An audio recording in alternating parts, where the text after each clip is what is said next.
even if I touch a meal. And do it through the pain, I don't need the pain. That life gon' get me down, but it won't break my will. Cause I've been chasing this so long, I can't give up.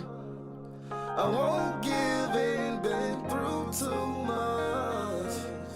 I done prayed for the money, I done prayed for the fame. I done prayed that I will make a sacrifice and play this game. I done prayed that my life would never be the same. I done prayed that I will make it bring glory to my name.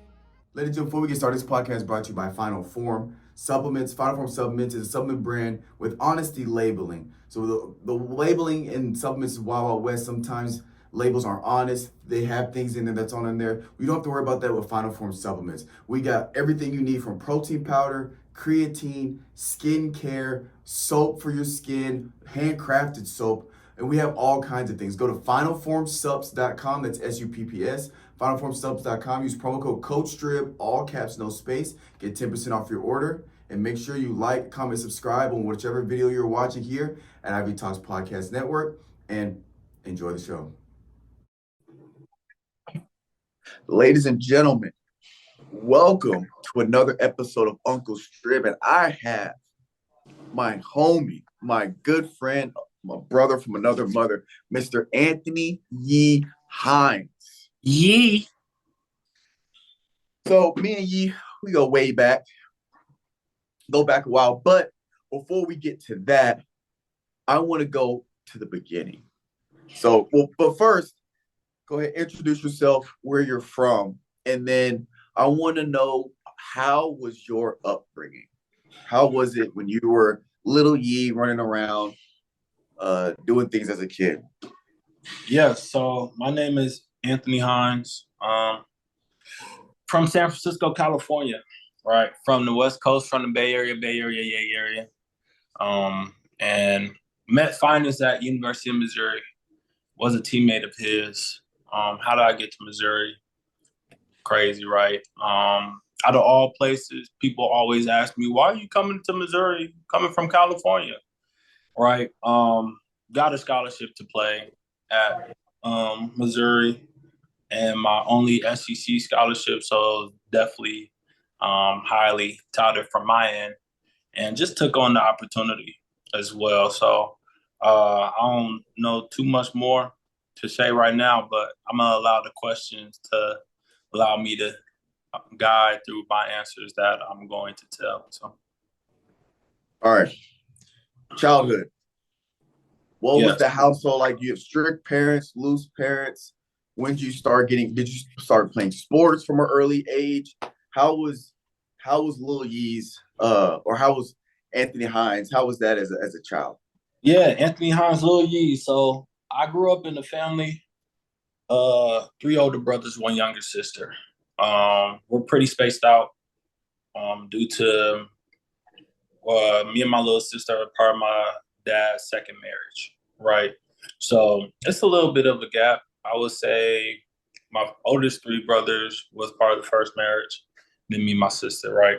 So the brother above me is 7 years older than me. But still, my sister, my youngest sister, she's 6 years younger than me. So in the household, like when you're around just 3 boys and you're the youngest child for 6 years, right? You are, you go into this torture stage. You go into this, rite of passage, as some would say, right? And it wasn't nothing terrible, nothing traumatized me or whatnot, but it's just what you had to go through. You probably did it. You was the oldest, so yeah, you probably was doing the torturing. But knowing you probably did no torture. But also, so sports, we was very competitive, and sports was introduced to me in a very early age. My dad loved baseball. Like, that was like his thing. And my first sport I was introduced to was baseball, T-ball, baseball. And man, baseball was really boring, but I played it for about 6 years. Just because I know my dad enjoyed it. You're trying to find that connection with your dad early on. And my parents, they were they weren't strict until you got in trouble. You know what I'm saying? Like that's when like, oh, when you mess up, now we gotta put extra eyes on you. Right. So but it was always fun. I always remember like going to my dad's job. I've never been to my mom's job for what I can remember, but my dad's job, like let's say in the summer, or there'd be days I get kicked out of school. I was a pretty hyper young kid. Like he would take me to his job, and he would he got a daycare and everything. So he used to work for the judicial system, working with like facilities and everything. So facility management for the judicial system downtown San Francisco. So just the upbringing was very fun, man. Like we having three older brothers, I looked up to them a lot, man. Like just we was all goofy. Really like how you know me, Finis, and anybody else that's viewing this, how you know me is pretty much how all of my brothers are. Um, and we play games a lot, but then once again, there's this age gap, right? So there'll be times where my brothers go somewhere, they'll be like, take Anthony with you.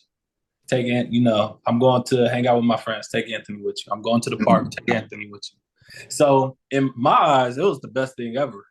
But I'm not sure what that point of view was for them. They was probably like, like I gotta bring him with me. I'm just trying to just chill. So but man, I looked up to my brothers all the time, man. Nowadays, I've been away from California. I've been away from home since 2015, since I've been to Missouri. So I made stops in South Carolina. I'm in Texas now, Dallas, Texas. I made a stop in Tennessee as well. So it's been hard to be away from family for so long, but at the same time, I've been prepared in this moment in my college route because I couldn't really think about how busy we were. I couldn't really think about being homesick. Mm-hmm. But it wasn't until COVID 2020, till then, I didn't really start thinking like, man, I gotta make my way back home. I gotta be back in California. But in the midst of then and now, that kind of faded away. I'm kind of like, okay, I'm back on. Like, I visit home, but also I got my own purpose outside of California. Right. Now, did having older brothers, and I assume they played sports as well? Yes. So did you learn like, you said y'all were competitive. Did you learn that work ethic? Did they teach that to you in terms of like, you're also competing against them, but did you see them work and be like, oh snap, like this is what I got to do to be better? Because, sports, it's all about being the best, or at least for some of us, you play the sport to be the best. Did you learn that from them, or was that from your parents? Where'd you learn how to work? Yeah. First off, hell no, I didn't learn that from them. So it was funny because my dad would tell me like I was the least athletics of my brothers, but I'm the only one out of my brothers to really go to a D1 level. So, man, like as crazy as it seemed, like being the youngest, I felt like was a blessing in my life because I learned a lot from their mistakes. I learned a lot, like not to do, what to do, about, not just from their mistakes, but the things they did well. But the things are too, like a lot of their mistakes, they also protected me from, right? So, whether it's coming from like being very supportive or, continuing to like making sure that I am having the right set of a right mindset, just approaching things, right? Because I had a brother that had a scholarship to go elsewhere, but he didn't complete high school. So it's just like,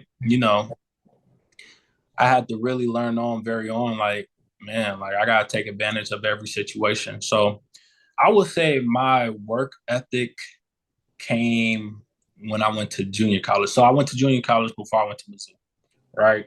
And when I was at junior college, that was like the first time because my high school, man, we played in a very poor league, and I didn't even think I was going to play football past high school.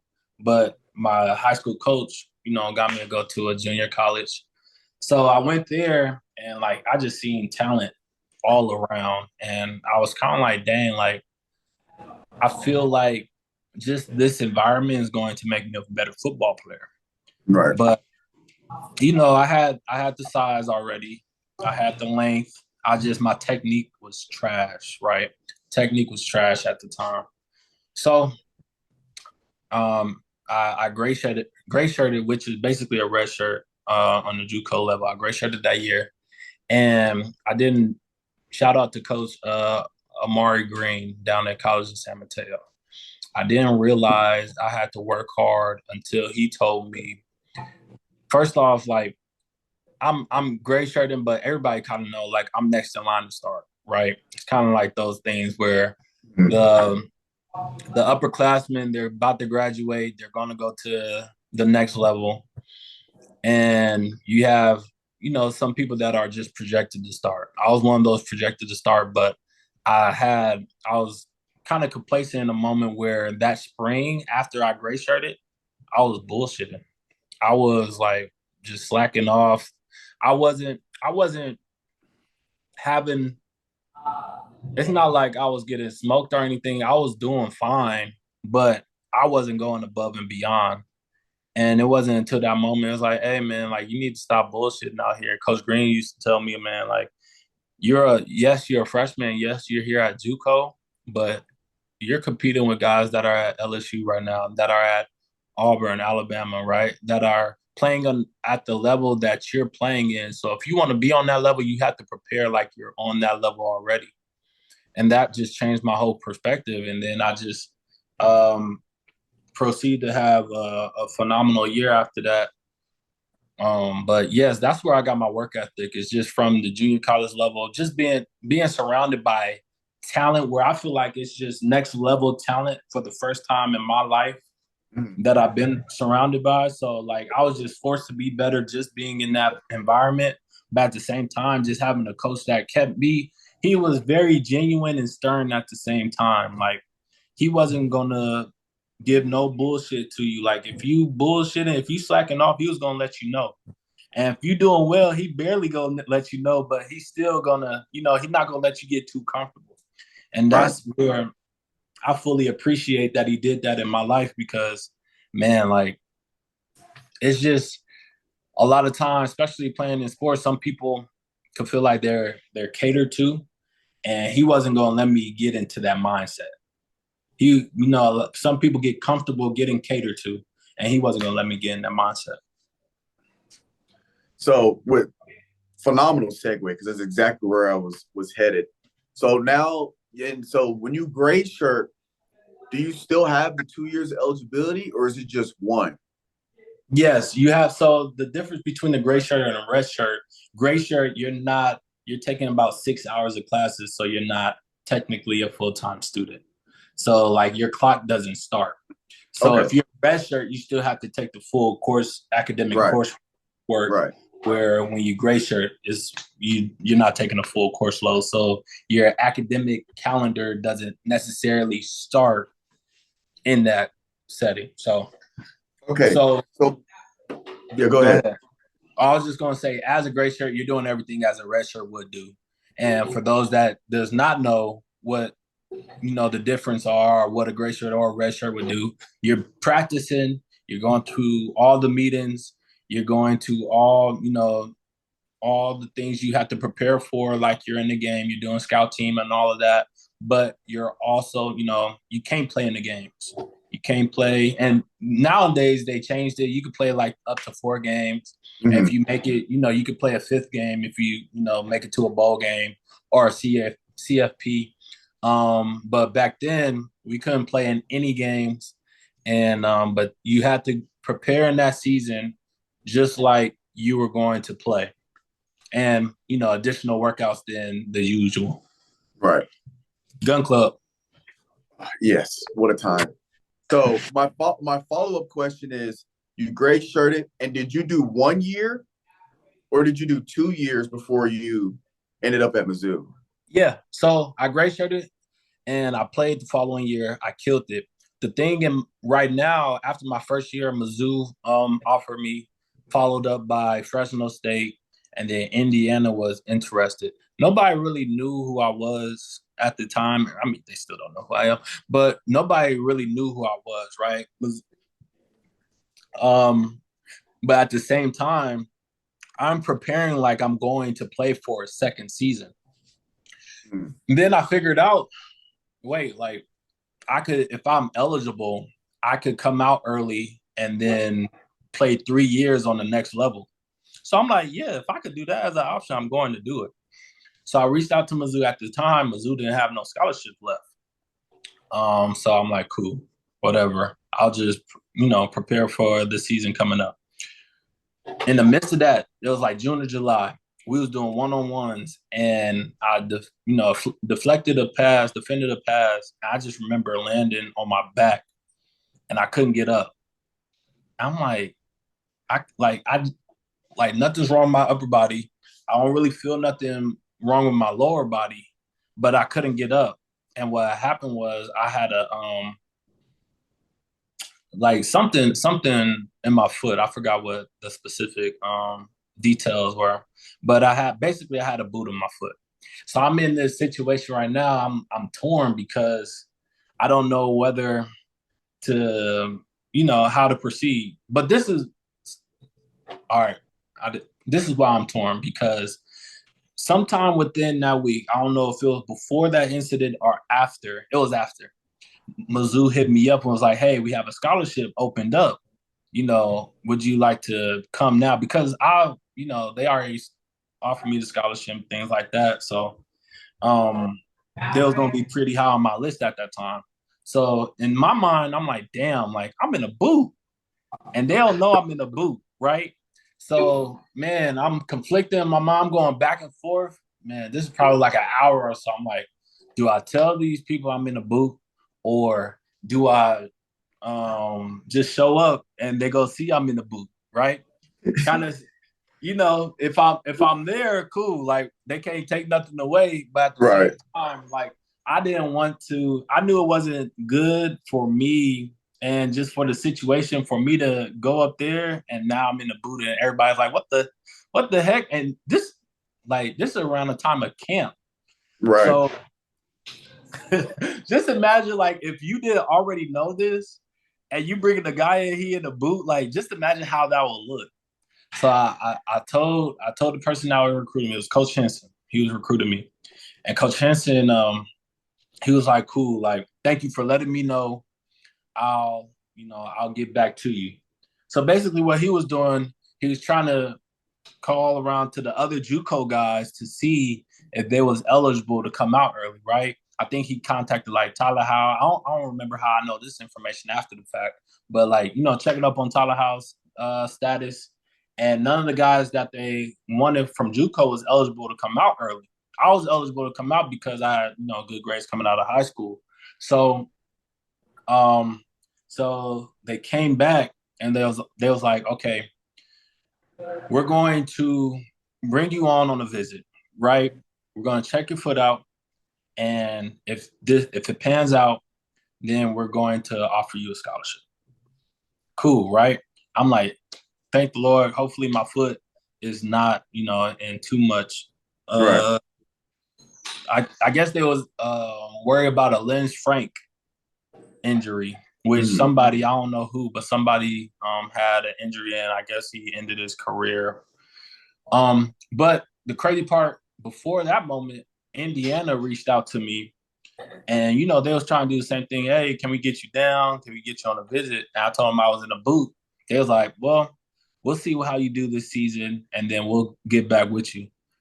And then once I told them I was going on a visit to Mizzou, they're like, well, can we do a visit right after that? Right. And, yeah. Right. Just being switched very up. proactive. So that's why I always Mizzou. I always have respect for how Mizzou processed it, because even though they took a chance on me, even though I don't know why this camera doing this, they took a chance on me.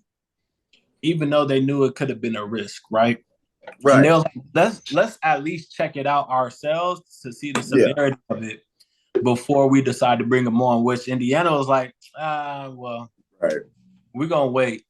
So, and then I went on to visit in Mizzou, and I ended up accepting in Coach Pinkel's office. But yeah, that's how I got to Mizzou. It was pretty crazy.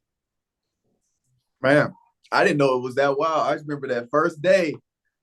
I don't know if you know. You talked to me. But what was it? Was it? Yeah. I barely remember all this. Barely remember those years, to be honest. But I don't know if you know. But before you came in, you had some hype around you. Now people were talking about you before you came in, like Coach Ford and Coach Gertz. Like, hey, we got a guy coming from JUCO. Because you played, you were at safety, weren't you? At JUCO? Nah, I was at corner. You're at corner? So Yeah, we got this guy coming in DB. Hey, he liked that. We were like, oh, word. The corner room, word. Coach Ford. Yes, guys got good tape, raw athleticism, et cetera, et cetera. So we're like, oh shit. And then you came in with that boob. We was like, hey, I just know like y'all was confused as hell. Like especially like somebody being hyped and stuff. Man, it's crazy. And I'll just say this because I love him, but it's just a funny story. TJ Warren, he used to say like, cause first off, like they gave me number one, which I didn't even ask for number one or nothing like that. It was just I was wearing number one. I was like, okay, cool, like this is dope. TJ wanted number one. I think JG was transitioning from number one to number five that year, right? Yeah, he had switched. TJ wanted number one. TJ's a freshman, right? And he came in that year, that summer, coming in with the freshmen, and he told me all the time, he like, man, I really hated you. Because first off, like you came in with so much hype, but also like you had my number.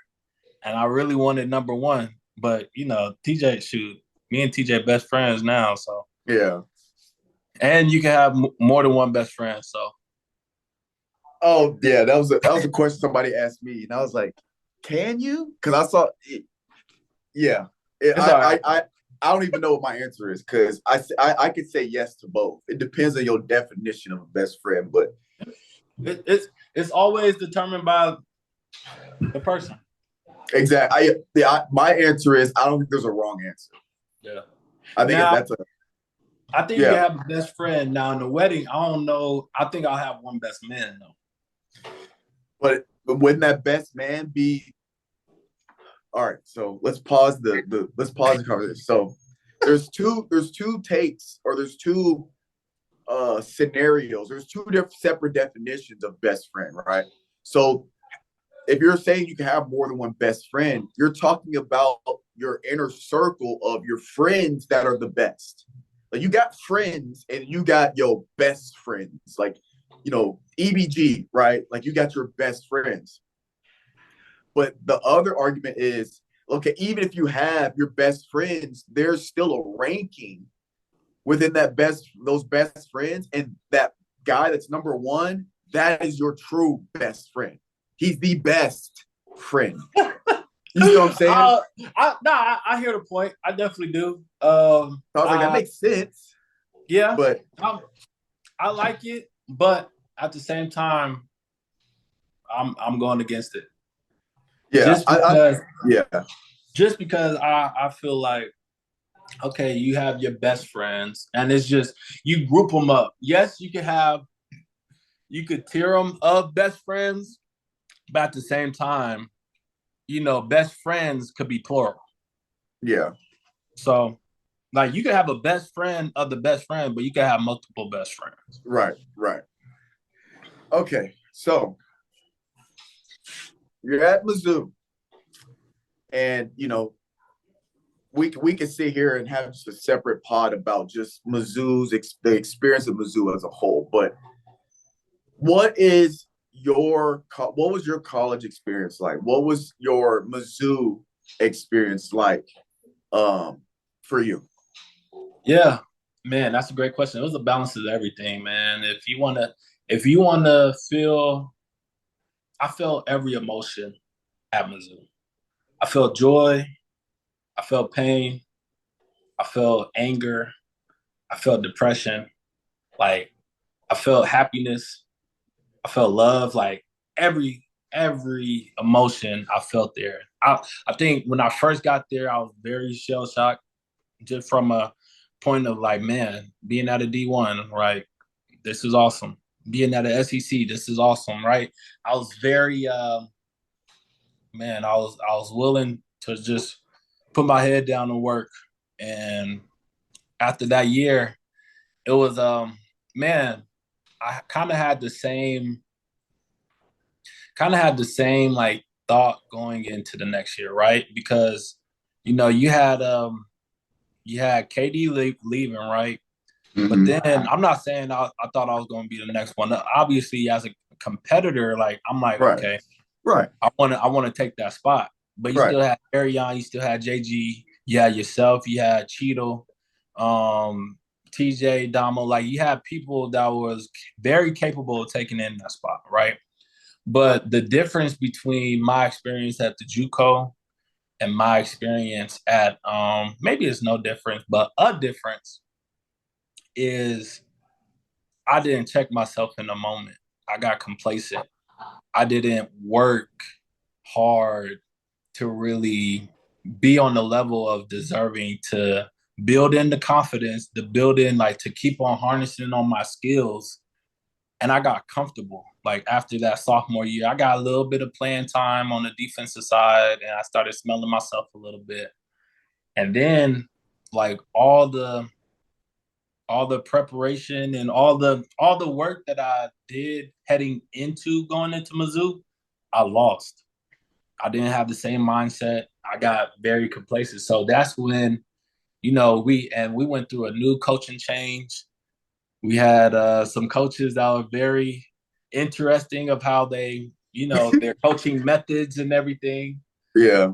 So at that time, I didn't benefit from certain coaching, um, and I'm already very critical of myself, which I'm sure a lot of people are. But I feel like I go more extreme than you need to, which could apply to others. And coaches, they was very critical of how we did as well. I feel like it wasn't a balance, right? Right. And once again, at the JUCO level, it was the same thing. Coach Green was very critical of all the work I did, but he would never try to like put you in the way of like making you feel less than. You know what I'm saying? Yeah. So at that point, I was like, man, like I'm away from home. This is the first time like I didn't call my mom. I didn't call Coach Green. I didn't call like my people back home because I just felt ashamed. I was like, man, like we're 6 games into my junior season and I haven't taken one defensive snap yet. Like I just felt shame. So when that point came, like I was depressed. Like I wore a hell of a mask. Like I could come into Maxie, the facility where all the student athletes were, and make things feel fine. And I was just like, man, like I go home in a dark room, play some video games, be like, man, like I do not want to go to practice tomorrow. I'm not going to watch film. I know I look terrible. I'm not going. I just want to put football away. Like, Yeah. I don't want to think about football. And that's just how my mindset was my junior year. And so that was my last year playing corner. And then senior year, they moved me to safety, right? Whether or not that was the more beneficial position for me or the better fit for me, I still had a different mindset. Why? It was one day I called my mom. I don't know what made me call her. And we was just talking. And I told my mom, I was like, Mom, I feel like I'm letting y'all down. I feel like I've just been a disappointment and like I'm not doing what I'm supposed to do up here.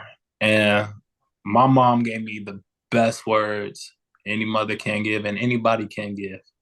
She said, son, you are already on a level that's more than enough Like, you are doing things that you can inspire my nieces. So all my brother's children, like, I can inspire my nieces and nephews to go on that level. My sister, my younger sister, who was still in, she might have been entering high school.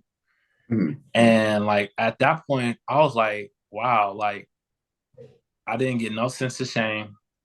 I didn't get no sense of judgment. All I got was love in that moment. And I wish I would have expressed that a lot earlier Right. than I did, right? I felt like I was a season too late of expressing that because at that moment, my mind just flipped. Like, I started doing extra again. I started, enjoying football. I was like, you know what? I'm in a position where I'm with Finis, I'm with Kendall, I'm with Damo. Like, this is my last year. Kev, like, I'm with all these people, TJ, right? This is gonna be the last year being with y'all and playing football, possibly. Man, I'm gonna enjoy every freaking second of it. And that's what I did. And in the spring and in fall camp, that was the best amount of practices that I've collected. You could attest to that, right? You That was balling. he's on fire. Boys out there balling. But I was free up here. Right. So I was able to be free on the field. I was able to be free everywhere else because, man, like all the burdens that I was carrying, first I should have gave it up to God already, but I didn't. Yeah. And then my mom just helped me realize it. She spoke to me. And in that moment, I realized football is not as important as you think it is. Football, so, man, I just started to think, man, like, cool. Like, if the NFL is for me, perfect. If not, perfect. I'm going to figure something out. God brought me this far. He ain't just going to bring me this far just to bring me this far. So, right. I had a chance, game one, to make some plays. I didn't. And, there's still things that, like, I'll look back and like, damn, man, I wish I could just make a couple of plays because, I could have gave myself more of an opportunity, but at the same time, man, I still enjoyed that season. With, even though we started off, 1-5, 1-6. A little rough. It was rough, but ended up 6-6, going to a bowl game and really enjoying my time with y'all. Man, I really did enjoy it. That's where I'm glad I ended with joy, right? Felt all the emotions with them, but I ended with joy. And man, it's definitely a special, life-changing experience. Right. And then also, I'd be remiss if I didn't mention, I'm not gonna fake it, that your senior year when you were about to leave, that whole season, because we were travel roommates. That whole season, I'm like, damn, my nigga finna leave. Because bro, one of my favorite, which I've never told you this, but one of my favorite times at Mizzou is when we would go to the hotels the day before the games. Me and you would just be in that hotel room, just vibing, talking, watching TV, just chilling, bro. Yeah. Like, I really appreciated those moments, bro. Yeah. Man, I think it was the first week. It was either week 1 or week 2 that senior year, and we wasn't rooming with each other. And our junior year, was it starting our junior year? We started rooming with each other, or my first year? It wasn't. I think it was your junior year. Yeah. So junior year, we roomed all that time, and then senior year they started to switch some stuff up, and we went to. I think was this your senior year that I was out West Virginia because I got that concussion? Okay, West Virginia was my junior year. Oh, okay, then maybe Yeah. No, I remember because I went and talked to Brittany. Yeah, and I was like, hey, I need to room with Yee. Yeah. And it's funny. I think my roommate may have been Tavon. I'm not fully sure, but I think you had one of the freshmen. And you was like, oh, no, he got different energy. He got some, I don't know who it was exactly, but he was like, I can't do this. But the crazy part about it, like, we both had our difference. Like, I'm going to tell the crowd now, the audience, I'm lactose intolerant, right? Oh, my God. And this lactose nigga still eating mac and cheese. Finest, tell them what was on my plate, bro. This dude would get nothing but mac and cheese with extra cheese. And ice cream for dessert. And ice cream for dessert.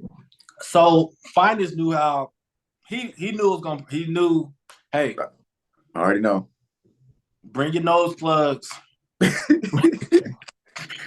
Bring all of this, but he was fine with that. And then Finest, he would have the room cold as shit.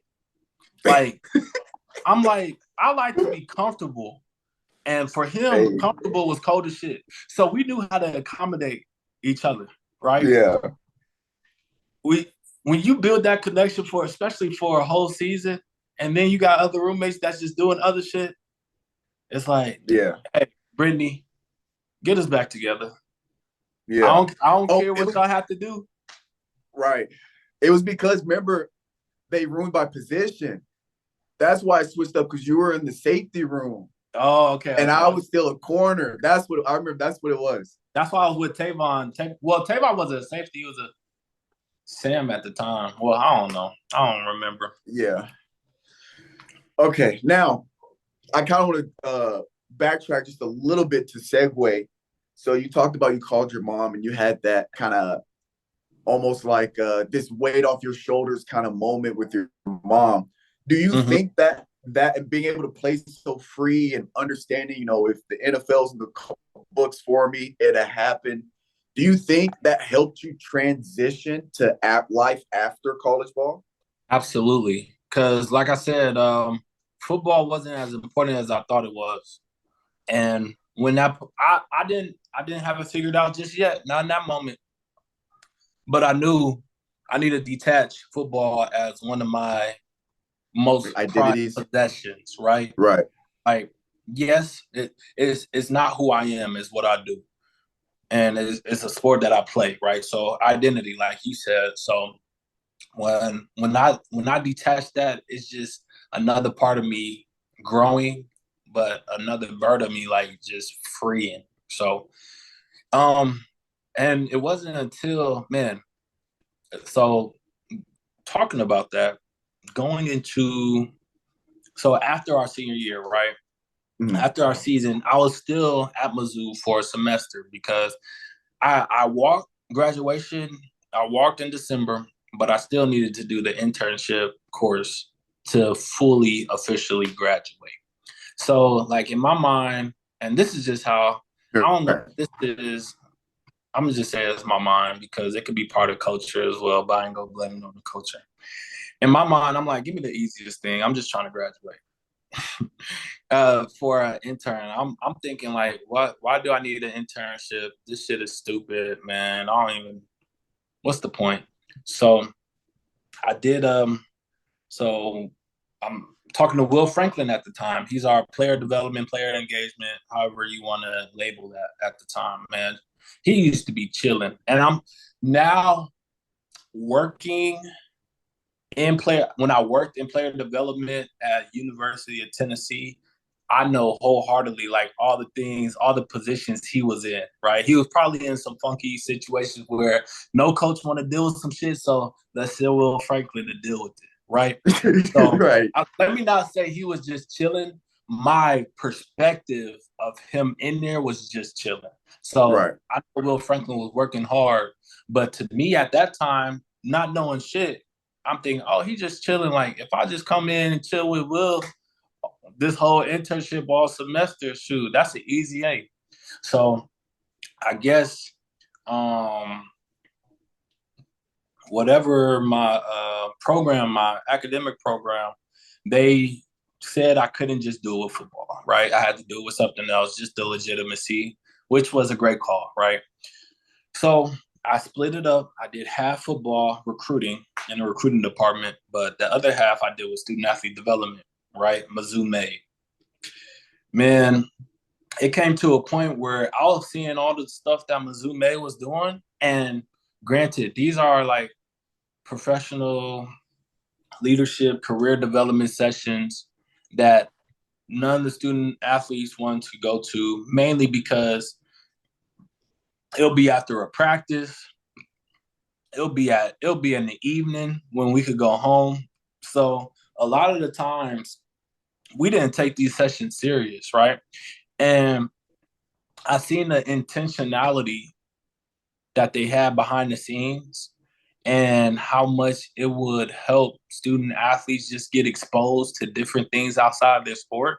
It was kind of like that experience of letting football go the way, the conversation with my mom I was having. So I was like, Mm-hmm. yo, like, this is something like I always know I wanted to help people. I just didn't know what that looked like. So I'm like, yo, like, this is something that I can get with. Like, I could do something in this type of career, especially first student athletes. Like, I've been a student athlete, so I know how to relate to student athlete. And then second, it's just helping people find their identity outside of sport. So, man, halfway through the internship, I said, forget football. I'm putting all my focus on student athlete development. And it was a blessing in disguise for me because, once again, I didn't really want to do an internship. But doing that internship led me to getting my first graduate assistantship down in South Carolina, Clemson, South Carolina, Mm-hmm. where I work for their student athlete development. So, man, like, that's how I know God is real, too, because he'll work in mysterious ways and he'll open doors he'll open doors in ways like you don't even know what's happening. So I had two confirmations that God is working in my life within 5 years, right? One, me going from high school to JUCO, right? Because high school, I initially applied to UNLV. I was going to do sport management, and I may have walked on as a football player. Maybe, maybe not, right? But God used my head coach to talk to the coaches at the JUCO, send them my film, and they send film to me because, man, I don't tell a lot of people this, but my mom was weary of me going to JUCO. My mom told me, like, I got accepted into UNLV, and I'm telling my mom I could go to JUCO and play football. Like, in their mind, she like, Right. right? Like, Right. you Right. already got accepted into a school. So she's like, why would you want to do this when you already got accepted to a school? And I told my mom, I said straight up, mom, like, mom, if I go to the JUCO route and I end up getting a scholarship, I won't have any student debt. Like, Right. I won't be in no, like, I won't have to owe anything and it'll all be worth it. And she was like, she was behind that after I said it. But after you look at it, it's like I took a chance. I took a chance on myself, and then I had faith in what God was, putting me through and Right. um, giving me the chance to experience. And then the next thing is, once again, the internship. I'm looking at the internship like this shit is stupid, right? But the internship is something that paved me a way to be in my career. So now I'm in a phase. I'm in Dallas right now, but currently I'm unemployed, right? But at the moment, I'm trying to start this program that help the youth and youth organizations get the type of career development, career readiness, leadership development, talking about emotional intelligence a little bit, talking about core values, just things that people don't even get on a college level, Right. right? But pairing that by working with universities, getting them on tour, getting on campus tours, and how what really spoke to me about this. First off, I'm doing it for inner city kids, the underserved community, right? Mm-hmm. People on low SES, right? So when I was at Mizzou and when I was at Tennessee, I worked with kids from Title I schools, low resource schools, right, to come on campus, see the athletic facility, but also explore a tour on campus as well. Man, when I tell you, I was at Mizzou and I was at Mizzou and I was at Tennessee. The common thing was, man, these kids are 10 minutes away from being on campus, yet they've never been on campus. And everything around that city, everything around that radius revolves around that campus. And Tennessee, you know how Tennessee is, man. Yeah.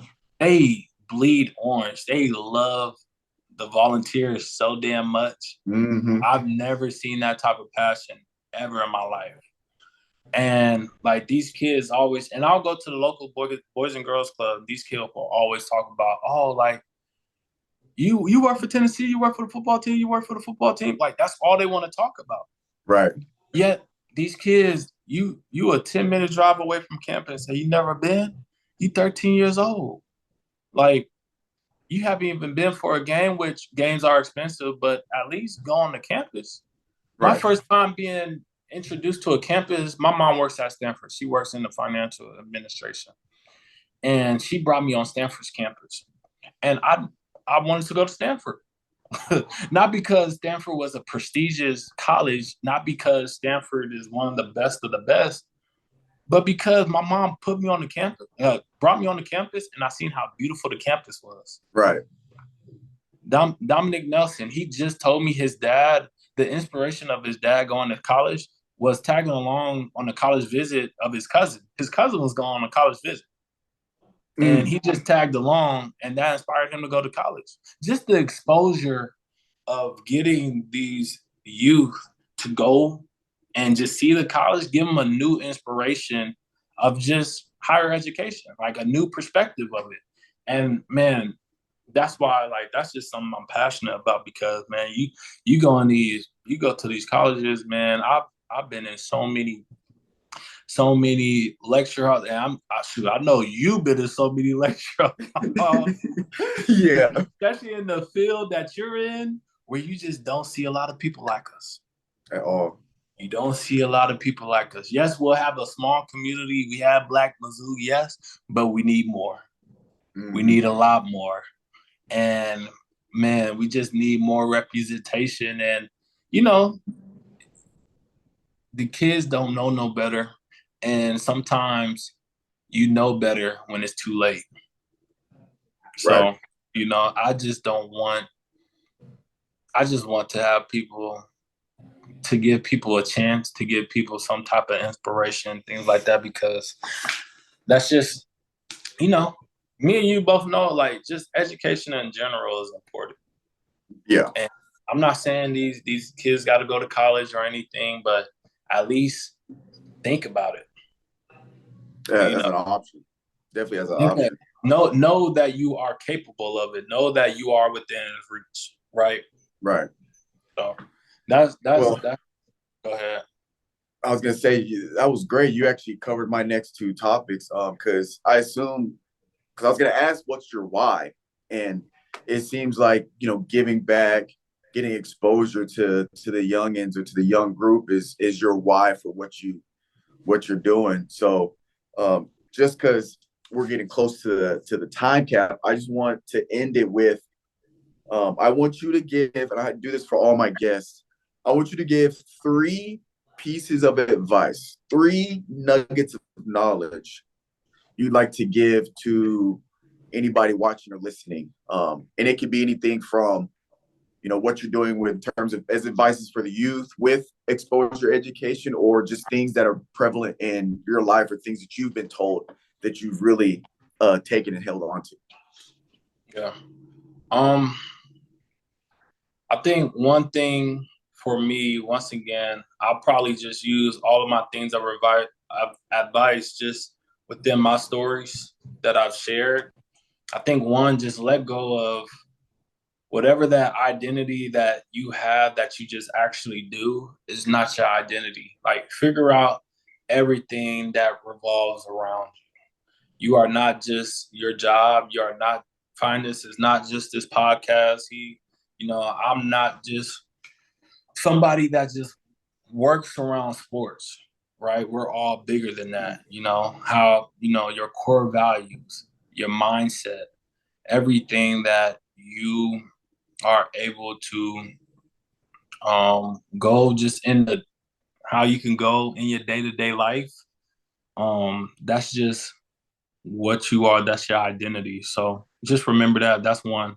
2, I'm going to say don't be scared to share your testimonies, to share your downfalls, to just put into a perfect picture for yourself, right? I don't have social media.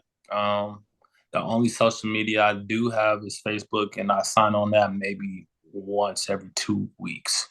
So, but on social media, the reason I got away from it because I would compare myself, or I would see a lot of people flexing, and it's just like it's kind of like a strongman's competition of like who can show they got it the best, right? So I got away from that. So, but don't be afraid to share your testimonies, especially for the things that God brought you through, and give Him glory, right? God is good. I can say that every day, every second of the day. All the time. All the time. Thank you. But also, like, when I said I went through depression in college, that was real. Like, I went through depression, right? But me sharing that, I know somebody else could relate to that. I know somebody else could gravitate and be like, man, like that person, he said he was depressed, but then he had a conversation with his mom. And, the conversations that he had with his mom, maybe I need to pursue that. Maybe it's a conversation with a loved one. Maybe it's something just realizing that it's not just football. It's not just a thing, but it's all right. It's okay to be vulnerable. You're not weak if you're vulnerable. You're human. So that's 2. 3, just be authentic. Be yourself. One thing I can say about Finis is he is 100% himself. EBG, our group message, all of us have called Finis weird 100 plus times. And Finis loves it. Like, he embraces it. Absolutely. He knows that he's weird. I'm weird, right? We all have our niche, but the thing is, Finis is never going to go away from who he is. I'm never going to go away from who I am. And that's why I feel like me and Finis mesh so well, because we stick to who we are and we don't try to fake it for nobody else. And if you can't accept us for who we are, I can find other people that will, right? Right. I don't need to please any type of individual just for them to accept me, right? And I know it's easier said than done, just depending on upbringings and just how, realistically people live their lives. But at the same time, like, just be who you are, be authentic, and just trust that the right people are going to come around you when you are authentic. That's all I got.